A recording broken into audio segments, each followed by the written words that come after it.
আমি আজকে আসতে হচ্ছে আমার এই সাপ্লাই চেইন কোর্সে এই যে লাস্ট ক্লাস এই বিআই ইআই চালানের প্রতিষ্ঠানে আজকে আমরা দীর্ঘ ৬ মাস কাজ শেষ করে দিই সেমিস্টার অতিবাহিত করলাম। তো এইখানে সাপ্লাই চেইন ম্যানেজমেন্ট পড়তে আসার আগে আমি অনেক দ্বিধাদ্বন্দ্বে ছিলাম। কোথায় ভর্তি হবো? কোথায় কি করব? আর ফার্স্ট অফ অল আমার এই সাপ্লাই চেইন সম্পর্কে তো আইডিয়াও কখনো ছিল না। যে কোন প্রতিষ্ঠানে যাবো, কোথায় গেলে ভালো হবে? তো আমি এই বিষয় নিয়ে অনেক জায়গায় অনেক ডিসকাস করলাম। অনেক প্রতিষ্ঠানে কথা বললাম। ইভেন আমি এখানেও অ্যাডমিন ভাইয়ের সাথে অনেক ফোনে যোগাযোগ করেছি। তো দেখলাম সব জায়গায় বলে অনলাইন। কিন্তু আমার অনলাইনটা তো আমি প্রিফার করিনি। তো এরপরে দেখলাম এই প্রতিষ্ঠানটা তারা এই লাইভ ক্লাস মানে প্র্যাকটিক্যাল ক্লাসে তারা প্রিফার করছে। তো আমি এখানে কথা বলে এখানে অ্যাডমিট হলাম।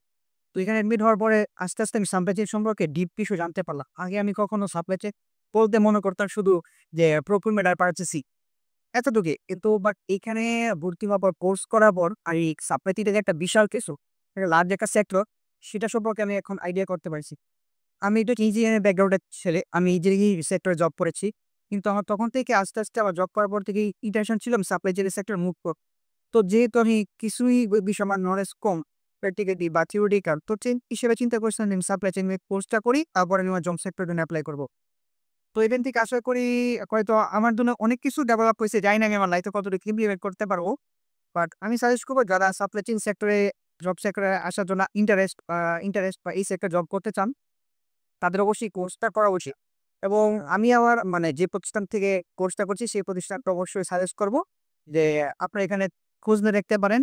অনেক এখন তো অনলাইনের যুগ, সবাই খোঁজখবর নিতে পারেন বা হেলন এদের খোঁজখবর নিতে পারেন যে এখানের প্রতিষ্ঠানের পড়াশোনা কেমন? আর এখানে স্যাররা, টিচাররা খুবই আন্তরিক। মানে যেকোনো প্রবলেম যেকোনো সময় স্যারদের সাথে কনট্যাক্ট করলে পাওয়া যায় এবং ক্লাসে যদি কোনো টপিক নিয়ে প্রবলেম হয় আলাপ পরবর্তীতে কনসালটেন্ট আওয়ার থাকে স্যারদের সাথে কনট্যাক্ট করা যায়। যেকোনো টপিক নিয়ে যেকোনো সময় স্যারদের কাছে সলিউশন পাওয়া যায়।